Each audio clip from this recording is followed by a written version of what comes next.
I want to talk to you in this segment of video, 5 Minutes with KeRusso, about relationships, because that's really what Jesus is focused on in Matthew 18. And our lives are built around relationships. And if you're really wondering why you should follow Jesus, you really need to listen to Jesus in Matthew 18, because he offers us a different way to handle relationships.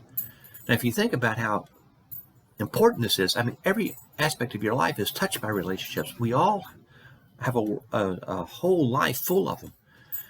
And because we're all human, and everybody that we know is human, we bring our faults to the relationship. So every relationship is going to break down at some point. And what do we do at that point?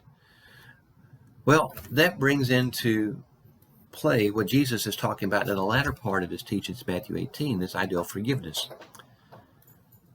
Because here's how relationships work. You see, when we're old enough to invite people into our world, or to decide who we allow in and who we kick out, or who we keep out, we put ourselves typically at the top.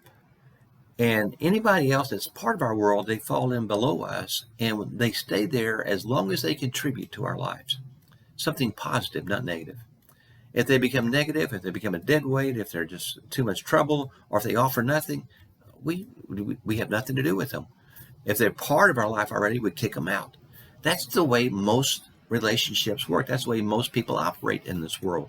That's a cruel way to live, because you're always in danger of being kicked out, or you're always tempted of kicking somebody else out, because every relationship is going to break down at some point.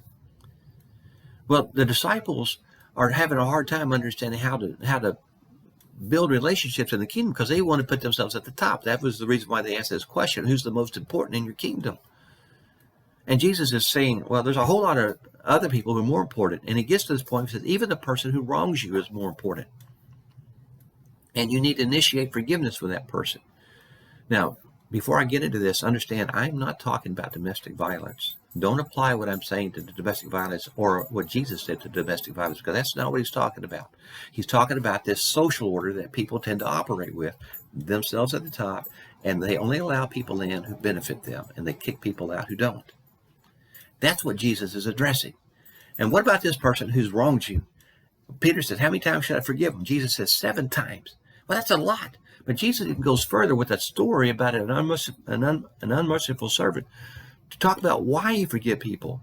You forgive people not because they deserve it, or because they asked for it, or because they stopped doing wrong by you. And that tends to be the reason why we forgive people, isn't it? They come and ask us for it.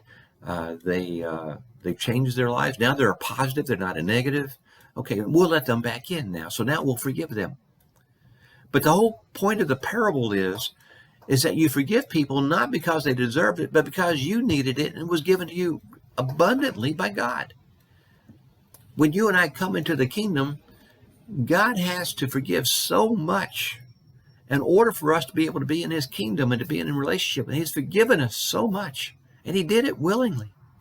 Now you think about your life. I can think about my life, and I can think about all the horrible things I've done. And it's not a thing I like to dwell on too much, because it gets overwhelming at times. I can't forget these things. I might for a while, but there are things that happen while I remember them. I wish I could undo that. You know, if I could go back and relive my life, I think I would not choose to go and relive the good parts. And that would be fun. But I believe I would go back and I would relive the bad parts, so that I could not do those bad things. I could undo them. And I wouldn't have to carry the memory of how I've hurt people. I needed forgiveness. And I had a lot that I needed to be forgiven of. And God abundantly forgave me. Willingly forgave me. And that's why I need to forgive other people. Because I need to give what I was given. And that's the whole point in the kingdom that Jesus is getting at, is people who received grace give grace. So remember that as you deal with your relationships, because you're going to want to be tempted.